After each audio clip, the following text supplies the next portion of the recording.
Swayam Prabha. Digital India. Educated India.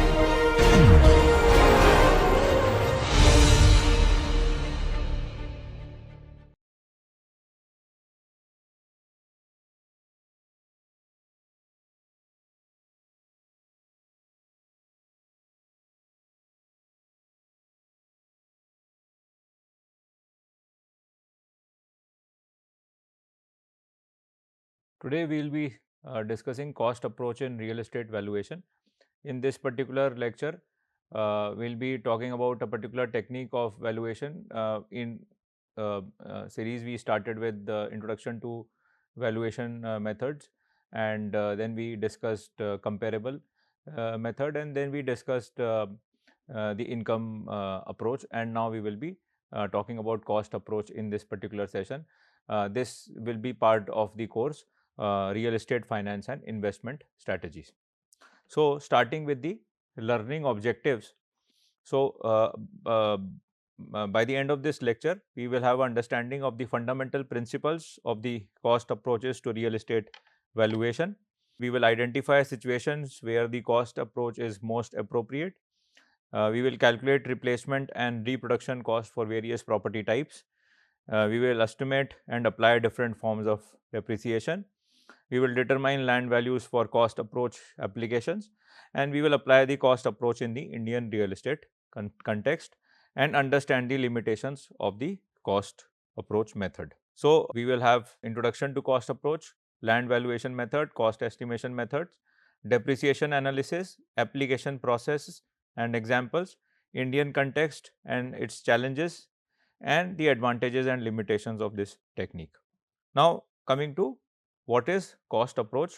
So, cost approach is fundamentally different from sale comparison and income approach we have studied previously. While those approaches look at market evidence and income generation, the cost approach focuses on the cost to create or replace the property. So, the definition I have provided captures the essence. It's based on the economic principle of substitution. The principle is intuitive. If you can build something for 50 crores, why would you pay 65 crores to buy it? The rational buyer behavior creates natural value ceilings in the market. The basic formula appears simple, but each component requires careful analysis. So, land value must be estimated as if the land were vacant and available for its highest and best use. This is different from the land's current use or its current conditions. Replacement or reproduction cost requires understanding the current construction cost, not historical cost. There is an important distinction here that we will explore further. Depreciation in real estate valuation is more complex than accounting depreciation. It represents actual loss in value from all causes, not just the passage of time. The approach is particularly valuable when market comparables are limited or when dealing with specialized properties. In India's diverse real estate market, these situations arise frequently, making the cost approach an essential valuation tool. Now, coming to economic principle of substitution. So, the principle operates continuously in real estate market. For example, in rapidly developing areas like let us say Gurgaon or Noida, developers constantly evaluate whether to buy existing building or construct new ones, right? Corporate tenants in business district like BKC in Mumbai or Cyber City in Gurgaon make similar comparison when deciding between leasing existing space or building their own facility. The example we have here illustrates this clearly. If a new office building cost 50 crores to construct, market forces will prevent an equivalent existing building from selling for significantly more, assuming no unusual time constraints or unique features. However, this principle has limitations. It assumes perfect information, right? No time pressure and the availability of suitable alternative sites. In practice, these conditions don't always exist, which is why the cost approach works best in conjunction with other valuation method. Principle is particularly relevant in India's market because of the significant quality variation in construction. High quality new construction often commands premium over existing building of lower quality, even when replacement cost might be similar. Now, when to use cost approach? Specialized properties represent the primary applications. These include hospitals, schools, temples, government buildings, and other structures with unique design requirements. In these cases, market comparables are often unavailable or inadequate because each property serves a specific function. New construction is another ideal application because depreciation is minimal, making the cost approach highly reliable. When evaluating recently completed buildings, the replacement cost closely approximates the property's actual value. For proposed developments in planning or early construction phases, the cost approach may be the only viable method since no income stream or comparable sales exist yet. Insurance valuation specifically requires replacement cost estimates, making the cost approach the standard methodology for insurance purposes. In Indian context, I want to emphasize several specific applications. Government buildings are frequently valued using cost-based methods, particularly the CPWD approach. Heritage structures present unique challenges where reproduction cost may be the only reliable indicator of value. Religious buildings like temple, mosque, and churches often have no market comparables, making cost approach essential. Properties in newly developed areas, particularly in tier 2, tier 3 cities, may lack sufficient market data for other approaches. Then, cost approach process overview. Now, step 1 basically determine land value as if it is vacant. This is conceptually important. We are not valuing the land as it currently exists, but as if it were vacant and available for development to its highest and best use. This may differ significantly from the land's current use. Step 2 involves estimating replacement or reproduction cost. We'll explore the distinction between these concepts shortly, but the key is using current cost, not historical construction cost. Then step 3 is often the most challenging, calculating accrued depreciation from all causes. This requires understanding physical deterioration, functional obsolescence, and external obsolescence. And then the step 4 is straightforward mathematically, subtracting the total depreciation from the replacement cost to determine the depreciated value of improvements. And then step 5, it combines the land value with depreciated improvement value to arrive to the total property value. Each step basically requires careful analysis and some kind of professional judgment. The accuracy of the final value depends on the quality of analysis in each component. In practice, valuers often test their result by comparing them with the market evidence when available. Then we have land valuation method. The sales comparison method is generally the most reliable when adequate comparable sales exist. This method follows the same principle as the sale comparison approach to property valuation, but focus solely specifically on vacant land sales. The key is finding truly comparable land sales and making appropriate adjustments for difference in location, size, shape, topography, utility, zoning, and market conditions. The allocation method is useful when land sales are limited, but improved property sales are available. This method relies on typical ratio of land value to total property value in the area.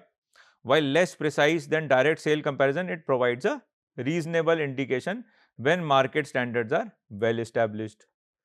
And then the extraction method work backward from total property value by subtracting the depreciated value of improvements. This method requires accurate depreciating estimates, which can be challenging, but it's useful when neither land sale nor established ratios are available. The land residual technique is more complex and income based. It estimates land value based on the income the income the land can generate and its highest and best use after accounting for return required on the building investment. This method is particularly useful for development analysis. In Indian context, land valuation faces unique challenges including limited transaction transparency, complex ownership structures and varying development right. These factors often require using multiple methods and exercising considerable professional judgment. Then we go to sales comparison example. Now here we have an example from Pune. This example demonstrates the practical application of the sales comparison method for land valuation. I have chosen a land parcel in Pune to illustrate this process. Our subject property is a 5-acre residential land parcel. Notice that we have identified 3 comparable sales of different sizes and characteristics, right.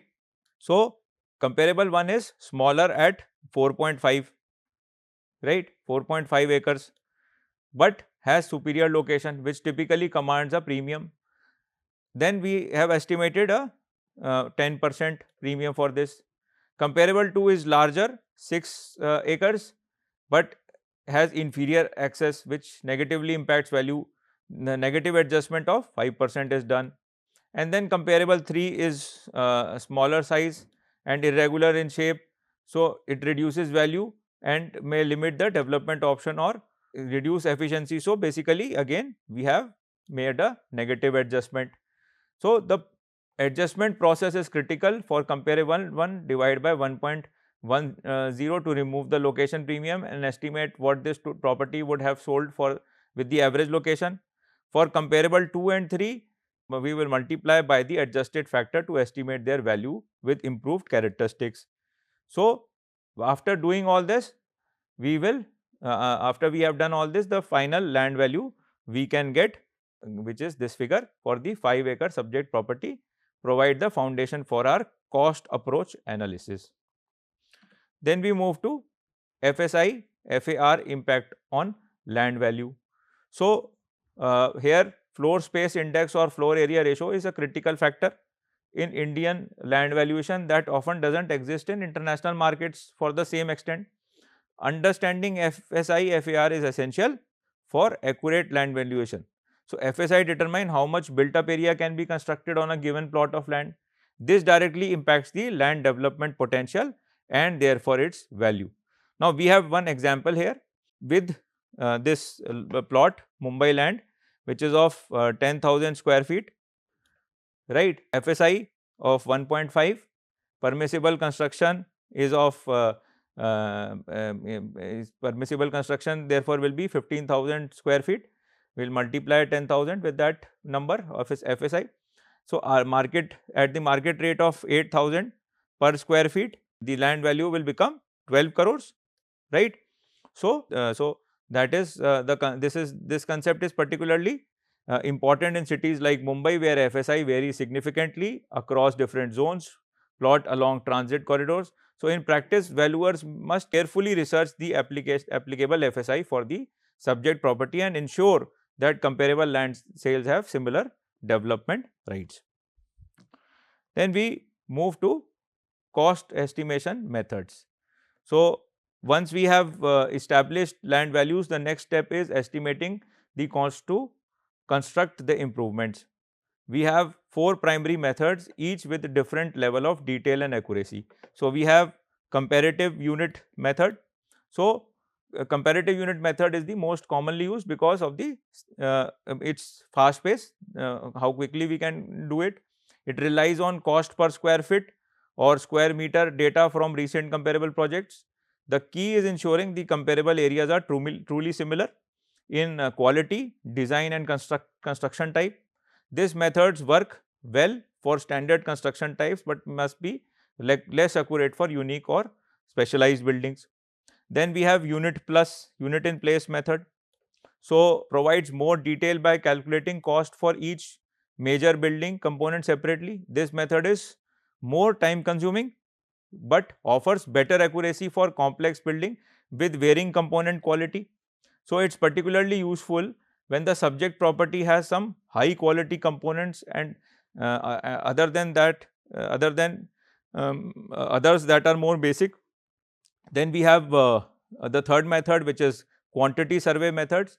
This particular method offers highest accuracy but requires the most time and expertise. This method itemizes every material and labor component, calculating exact quantity and applies current unit price. It's typically used for complex or high value properties where accuracy justifies the additional effort. Then we have the index method. So, index method is used for updating previous cost estimates or adjusting cost from different time periods, and construction cost indices are available from various sources and can help adjust historical cost data to current levels.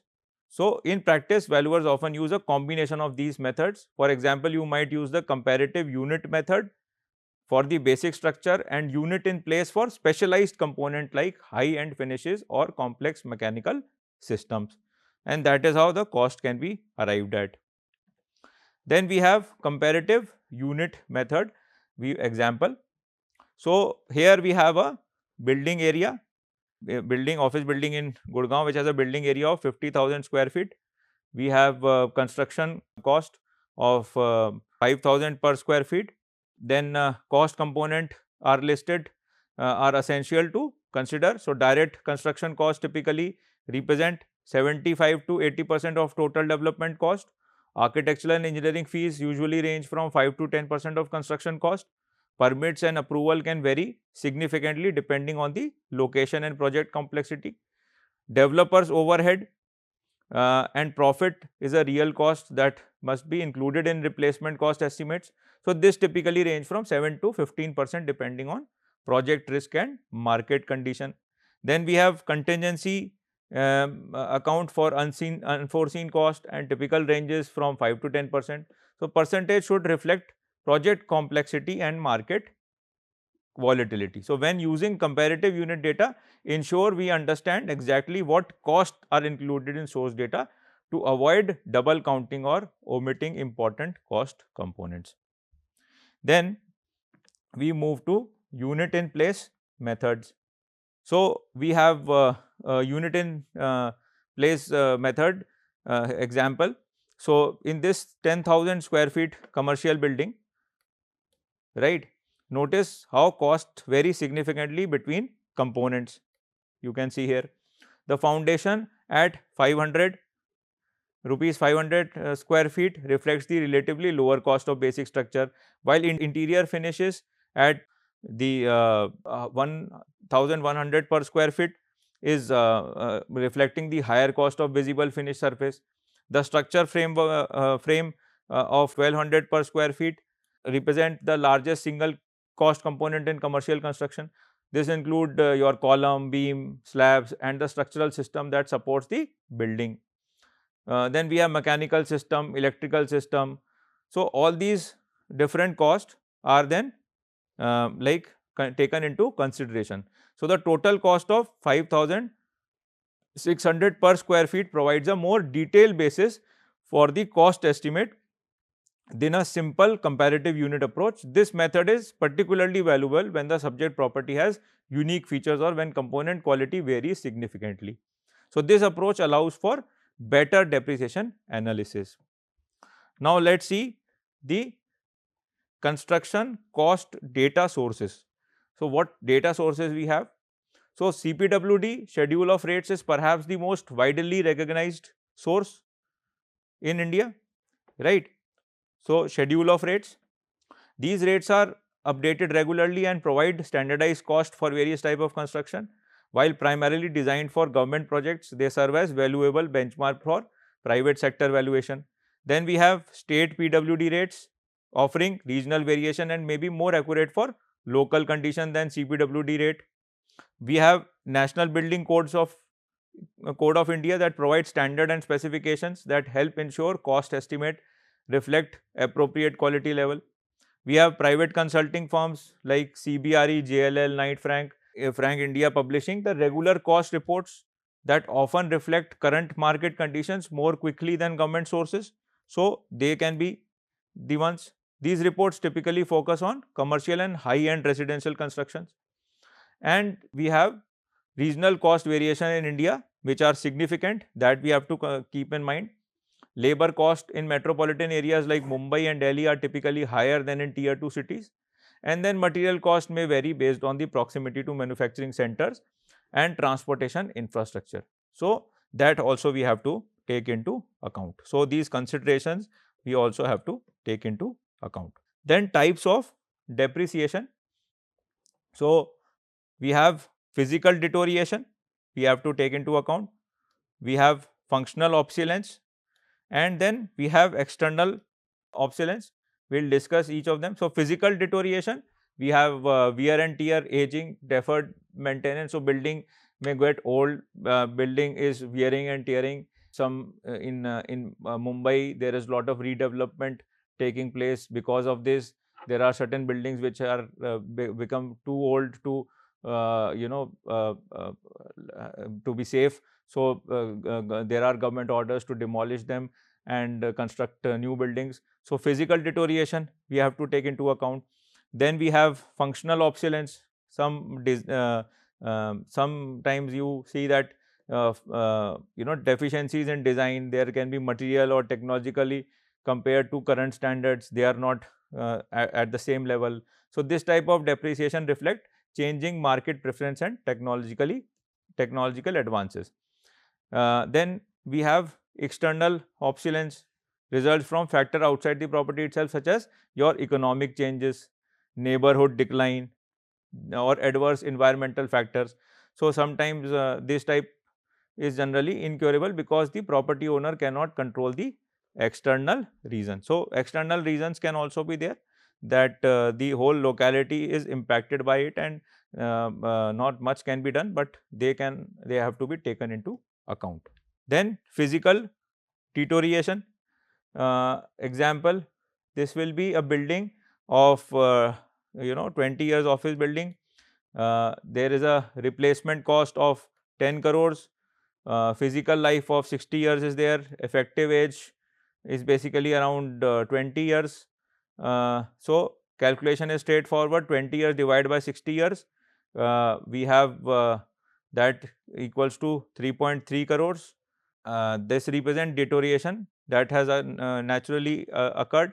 So, additional curable repairs we have to do. So, 50 lakhs will that be, and the total physical deterioration we can estimate that it will be 3.83 crores. So, that is the cost we are ascribing to this, right.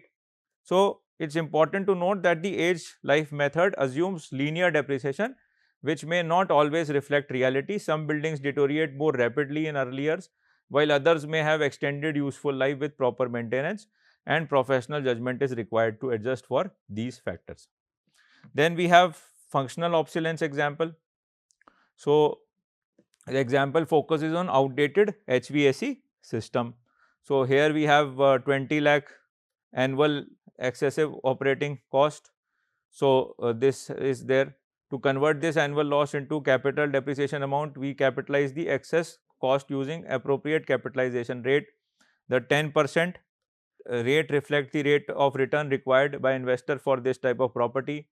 The calculation yields 2 crore in functional obsolescence, which represents the amount by which the property value is reduced due to inefficient system. So, common causes of functional obsolescence in India include inadequate parking, relevant in urban areas where parking standards have increased, low ceiling heights, modern office uses prefer higher ceilings, poor layouts that do not accommodate contemporary work pattern, right. So, these are some reasons in Indian context. Then we have external obsolescence examples.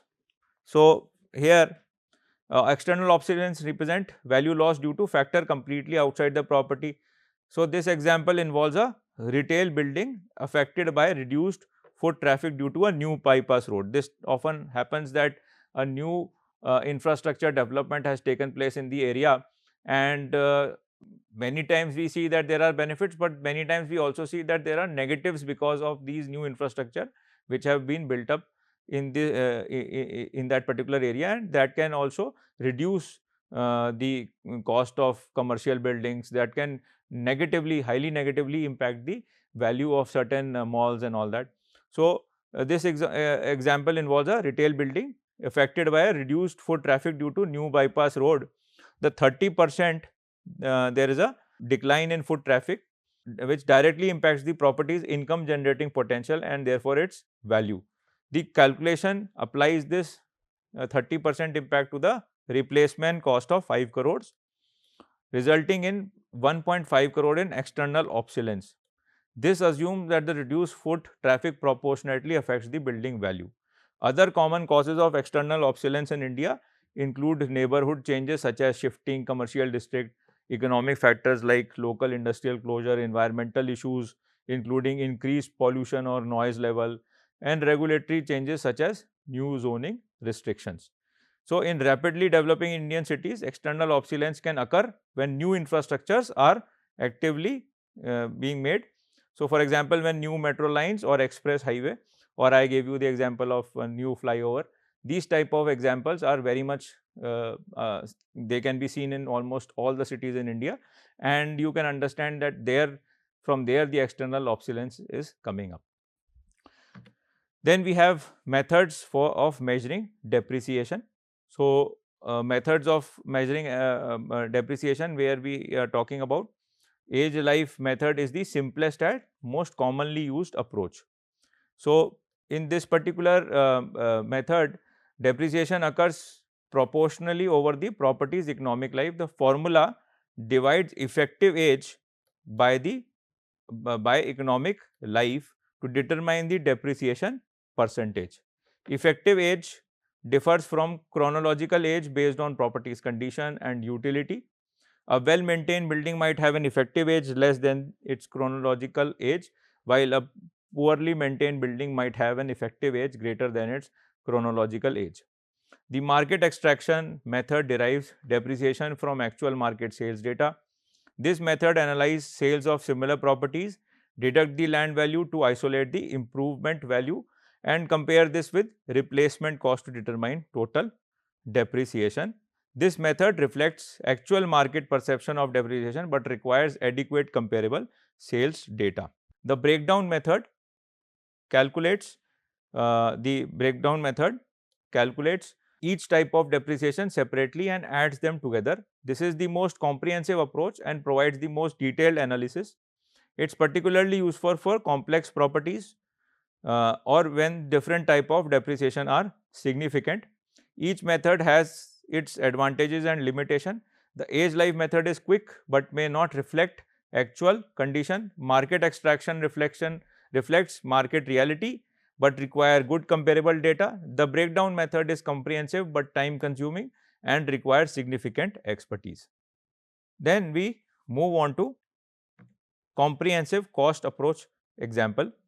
So, here we have basically we have a building in Pune, commercial building, which is 15-year old, and the basic property information is 20,000 square foot plot with 43,000 square foot built up area. Then we have replacement cost of 5,000 per square feet, which reflects the current construction cost for similar commercial building in Pune. With an economic life of like for example 50 years and effective age of 15 years, we can calculate the depreciation using the multiple methods. So, let us see the step by step calculations. So, here let us take this complete cost approach process. So, first establish the land value at 6 crores, then this would have been determined through sales comparisons analysis of comparable land sales in the Pune commercial market with appropriate adjustment for differences, right. Then calculate the replacement cost, multiplying 40,000 square feet by 5,000, we get 20 crores. So, this rate should reflect current construction cost for similar quality commercial buildings in Pune. Then step 3 will be requiring estimating crude depreciation from all sources. So, physical deterioration uses the age life method, 15 years divided by 50. So, that is that is equals to 30%, and 30% of 20 crores is 6 crores. Then this represent normal wear and aging. Then functional obsolescence we have taken of 1.5 crore, might reflect outdated layout, inadequate parking or system that doesn't meet the current market standards. This could be measured through rental loss, capitalization or cost to cure analysis. Then we have external obsolescence. We have taken that to be 0.5 crores. That might reflect changes in the neighborhood, increased competition or other factors outside the property that affects its value. So, in total we are taking it 8 crores. So, 8 crores represent 40% of the replacement cost, which is a reasonable for 15-year-old commercial building. Now, step 4 is basically subtracting the total depreciation from replacement cost, 20 crore minus 8 crores. So, equals to 12 crore in depreciation improvement value.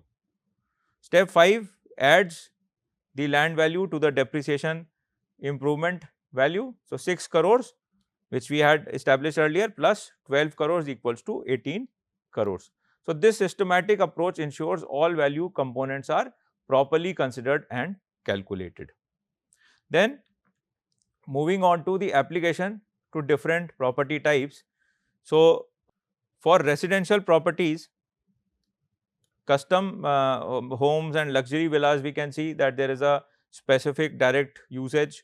If there is a new construction project, residential properties basically, it's much easier to use comparables. But if the certain specific unique conditions are there, for example, there is a customized home, specific type, new type of home, especially some villa, something like that.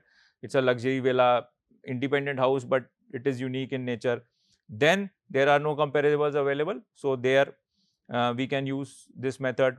Then the construction projects are new in a area where we don't have much comparables available. Then we can use. Then for insurance valuations, for exact value, for finding out the insurance value. So, there we can use this method. So, cost method can be used for residential properties, but in such unique cases, but otherwise you will mostly see comparables being used there. Then for commercial properties, we often present ideal application for the cost approach, particularly special purpose buildings like corporate headquarters, specialized manufacturing facilities or property designed for specific tenants. Owner occupied commercial facilities frequently rely on cost approach analysis because market rental data may not exist. Industrial properties represent perhaps the strongest application for cost approach analysis. Manufacturing facilities, specialized warehouses and research facilities often have unique improvements that make comparable sales difficult to find. So, that is the key area where the cost approach can be used, right. Then we are taking one example here that how this can be used in industrial. Here we can see the land value, then we building, specialized equipment, then we have subtracted the depreciation, and then we are coming up with a total value. So, this kind of process can be used for industrial property. Then coming to challenges in Indian context. So, we have certain specific issues that which are there in India. So, land title issues are there. We have seen that limited transaction transparency is there. Finding data related to transaction is difficult, and sometimes we are not sure about the accuracy of that data. Then multiple ownership rights, sometimes same land is having multiple owners, and it becomes a issue in valuing that particular property. And then encroachment and disputes are also there, that sometimes the land title is not clear. There are disputes, legal disputes which are there in the courts, and they are still being fought. And in such scenarios, these type of when scenarios are there, it is not easy to value those lands. Then construction cost variation. So, there are regional differences. We have seen that labor cost will be different, material cost will be different from one region to another region. So, that is also something We have discussed earlier Mumbai example we gave, that Mumbai construction cost will be different from some other tier 2 city. Then quality spectrum variation can also be there, that some practices are very different, basic construction to ultra luxury development. Then informal construction practices may not reflect document standards, making cost estimation challenging. So basically that can informal construction practice can also lead to difficulty. And then regulatory factors such as FSAI, FAR, they have to be considered. Development control regulation, development rights vary significantly even within the same neighborhood. Some cities offer mechanism to purchase additional FSI. So different factors can be there. Heritage conservative rules are also applied in some areas, so they can also impact the valuation of that property. Then we come to CPWD method. So CPWD method basically follows a structured process beginning with plinth area rates based on standardized specification. These specifications define quality level and construction standards, ensuring consistency across different projects and location. Then cost indices and location factor. We have then we have the CPWD. Then we also publishes regular updates to these factors reflecting changes in material and labor cost. We have quality variations are addressed through systematic adjustments to the base rate. CPWD recognizes different quality levels and provide multiple factors for various specification. Special features and site development costs are added separately to basic building cost. This include items like compound walls, landscaping, parking areas and other site improvements. This method is widely used for government property valuations, public sector projects and standardized assessments. While primarily designed for government use, the CPWD method serves as a valuable benchmark for private sector valuation, particularly when market data is limited. The advantage of CPWD method is its standardization and regular updating. However, it may not always reflect current market condition for private sector construction or account for premium quality level found in high-end development. Then advantages of cost approach. So understanding the advantage of cost approach helps us recognize when it provides the most reliable value indications and when to give it primary weight in your analysis. So the cost approach is particularly effective for specialized properties with limited market data. We have time and again seen this, that specialized property requires cost approach because it is more reliable in comparison to, say for example, comparable, because income method generally don't apply to this, and comparables you will not be able to easily find. So specialized properties, the only option we are left with is cost approach. Then new construction with minimal depreciation, also there we can have say cost approach is very advantageous for that purpose. Provides rational value ceiling. So for this we understand that there is a particular level which we get from cost approach. That helps us in creating a ceiling for us. So even in strong market, buyer typically won't pay significantly more than the replacement cost unless time constraints or unique circumstances exist. So that ceiling is provided. Then for insurance purpose, replacement cost estimates are specifically required, making the cost approach essential for insurance valuation. The ability to value improvement separately is advantageous when properties have components with different characteristics or useful lives. This is particularly valuable for mixed-use properties or properties with specialized improvements. Now, in India's diverse real estate market, these advantages make the cost approach an essential tool, particularly given the prevalence of specialized properties and the varying quality level of construction across different market segments. Then limitations of cost approach. So we are coming to this, that there are difficulties estimating the depreciation accurately. We have seen this, that it's not very straightforward. It requires lot of assumptions and lot of understanding. After that we come up with a depreciation. So that is there. Then less reliable. cost approach is less reliable for older properties. So, because of this depreciation difficulties estimating depreciation correctly, so it becomes less reliable for older properties, may not reflect market demand. So, cost approach is not connected to market demand, so it may not reflect the market realities. Subjective elements in estimation, there is lot of subjectivity in this assessment. It can vary from person to person. And then there are land valuation challenges also, that land and building separately we are looking at. So, land valuation challenges are there. Also, we have seen earlier that what are the difficulties in valuing land, and limited applicability for income properties. Those properties where we are looking for income generation, rentals, in those areas, cost approach may not be the appropriate approach, and we may not be able to use it properly there. Then coming to reconciliation with other approaches.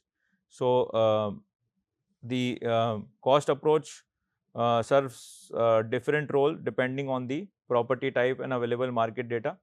So, as primary approach, it's more reliable for specialized property, new construction and situation with limited market data. As supporting approach, the cost approach provides a value ceiling based on the principle of substitution. Even when other approaches are given primary weight, the cost approach can confirm that the indicated value are reasonable. As a check value, the cost approach tests the reasonableness of value derived from sales comparison and income approach. Significant deviation should be investigated and explained. So, basically it's kind of creating a ceiling, and it is basically helping us by not paying too much for a particular property, some value which we might get because of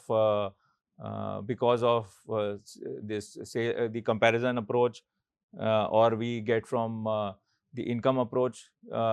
If the value is coming very high in comparison to cost approach, then we have to have some explanation for that why there is so much divergence. So, this kind of benchmarking can be done using this method. So, example we can say here, see here that we have different weights have been given, and we can do these type of weights to take a property, analyze that property from different approaches, and give a weight to a specific technique, and then come up with the final value. So, here we have seen that cost approach being given the highest weight, sales comparison 30%, and income approach we are giving 10% weight. And from these different values which they are giving us, we have come up with a final value. So, this type of approach we can use. So, that is there. So, the reasonableness of the value we can find out. So, whether it is on the higher side or on the lower side, we can always come to very close to the reality with the cost approach, and that way it can be very helpful. Then this is a particular case study. We have a 10-year-old multi-specialty hospital. We have cost approach valuation. We have calculated, and then after the reconciliation, we have weighted value. We have taken all the cost approach value, sale comparison, income approach. We have weighted that, and then the final opinion we are getting this amount. So, this kind of how elaborately using different techniques we can come up with the final rate. So, that is there. Then coming to GST impact on cost estimate. So, we have GST impacting valuation a lot. We have this unified tax structure replacing multiple taxes. So, we have affordable housing as a 1%, premium housing 5%. So, we have to keep what is the GST being applied to a specific type of property. We have to keep that in mind, and adjust historical data for GST regime. Earlier, the GST was not there. So, we have to make adjustments to that, and account for this into our calculations, right. So, that we have to look into. Then another thing is depreciation in Indian climate. So accelerated physical deterioration can happen, monsoon impacts building material, coastal humidity can impact, temperature variations are there, in some places there is a big temperature variation in day and night. Then air pollution in urban areas also is impacting. So these climate related impacts are also used for depreciation. And then maintenance standards, we have like maintenance standards also vary widely across different property types and ownership categories. Institutional building may have excellent maintenance program, while some residential properties may have deferred maintenance that accelerate depreciation. Quality of original construction significantly impact depreciation rates. Then premium construction using high quality material and proper design may depreciate more slowly than standard construction. So regional consideration require valuers to adjust depreciation rates based on local climate condition. A building in Rajasthan faces different climate stress than one in Kerala and require different depreciation analysis. So climate can also impact the depreciation, and that we have to keep in mind. Then heritage property challenges. So heritage property, it has unique valuation issues, obsolete material and techniques, skilled craftsmen scarcity, conservation regulation, and functional obsolescence versus historical value. So these all have to be considered when we are talking about valuing a heritage building. So approach modification has to be done. So use reproduction cost method, consult conservation specialist, extended economic life consideration, and then premium for historical significance that we have to provide to these type of properties. Then summary of these key formulas. So basic formula, property value equals land value plus replacement cost minus total depreciation minus appears, this thing is basically appearing simple, but each component requires sophisticated analysis. Total depreciation include all three types we have discussed. Physical deterioration encompasses both curable items that should be repaired and incurable deterioration from aging and wear. Functional obsolescence, curable plus incurable. External obsolescence, usually incurable. There is nothing we can do about external obsolescence because of environmental conditions, because of all that can happen. So critical success factors determine the reliability of cost approach analysis. Accurate land valuation requires understanding local market conditions, development rights, and comparable sales. So this foundation affects the entire analysis. We have reliable cost data must reflect the current market condition, appropriate quality levels, and include all necessary cost component. And then proper this depreciation estimate often requires the most professional judgment and experience. Understanding how different type of depreciation interact and affect property value is crucial for the accurate analysis. Coming to best practices. So using multiple land valuation methods, not just one. When sale comparison, allocation, and extraction method yield similar result, confidence in land value increases. When they differ significantly, investigation is needed. So different techniques can be used where they can be used. Obtaining current construction cost data from multiple sources help ensure accuracy and identify any unusual cost factor. Government sources, private data services, and local contractors can provide different perspective on current cost. Considering all form depreciation prevents underestimating total depreciation. Accounting for Indian market specifics requires understanding local regulations, development rights, construction practices, and market conditions that may differ from international standards. Applying appropriate quantity adjustments that we have to see that Indian construction quality varies enormously, requiring careful calibration. And FSAI FAR impacts on land value are particularly critical where development rights significantly affect property value. So considering FSAI FAR should be done, that is there. Then reconciling with approaches provide validation of cost approach result. significant difference between approaches should be investigated and explained. So that is your best practices. Coming to best, we have practical application. So specialized purpose properties, hospitals, schools, definitely cost approach has to be used in cases of special purpose properties. Cost approach is the most ideal approach in comparison to the other approaches of valuation we have seen. New or proposed construction, cost approach is very much useful. Unique architectural features, again cost approach is most appropriate. Limited market data availability, you cannot go for comparison approach, you will have to rely on the cost approach. Then insurance replacement cost needs, there also we require cost approach. And then government institutional properties, they also are best valued using cost approach method. Weighed in final opinion, so typically 30 to 70% depending on property type and market conditions. So that is how the weight is ascribed to this method. Technology and cost adoption. So we have digital cost databases that we can use, construction cost indices, they can be used here to data to current levels and track cost trends over time. Then building information modeling is beginning to provide detailed quantity takeoffs, automated quantity takeoffs using digital plans can reduce time. Then online cost calculators provide quick estimation that can serve. Then Indian resources are expanding rapidly. CPWD digital platform are providing easier access to government cost data.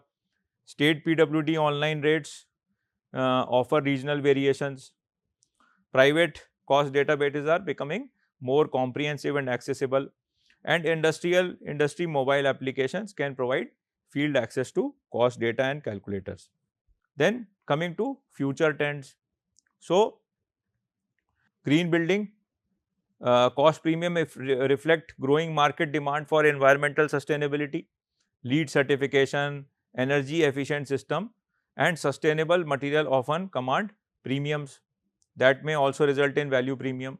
Smart building technology integration affect both construction cost and functional obsolescence pattern. Building without modern technology system may experience accelerated functional obsolescence. Then we have energy efficient impacts are becoming more significant as utility costs rise. Then we have sustainable certification like Griha in India are beginning to affect both cost and value. Then climate resilient construction considers the increasing frequency of extreme weather events and may require additional construction cost for residents for that resilience of these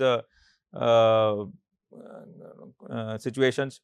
And then modular construction methods and other innovative construction techniques may affect cost patterns and depreciation analysis. So basically all these future trends can impact the area of cost approach to valuation, and a valuer should be updated with all of them.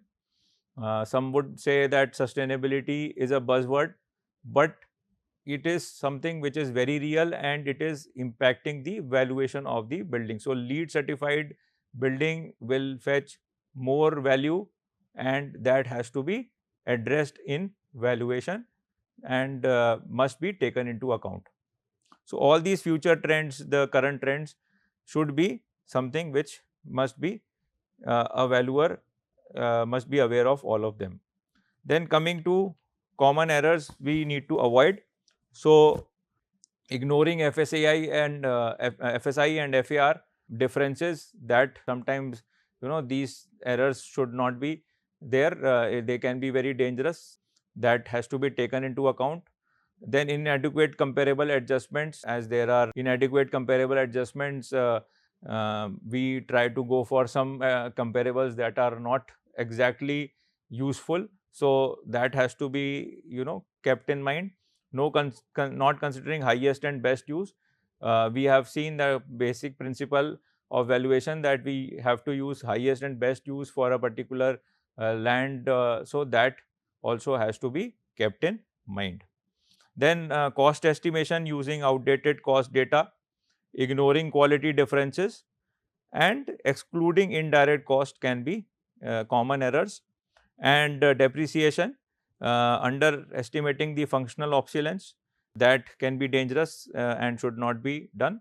And then ignoring external factors, incorrect age life calculations can also be lead to error in the overall calculation. So, key takeaways based on cost approaches based on principle of substitution, most reliable for specialized properties. It is most reliable for specialized properties. We have again and again I have emphasized that cost approach is best for specialized properties. We have to keep that in mind. And it requires accurate land cost and depreciation analysis. Unique challenges are there in Indian market, and that must be addressed in the cost approach valuation method, and best used when other valuation approaches. So, a combination of different valuation approaches should be used, and that is the best method of moving forward. So, that is there. So, with all that, thank you so much.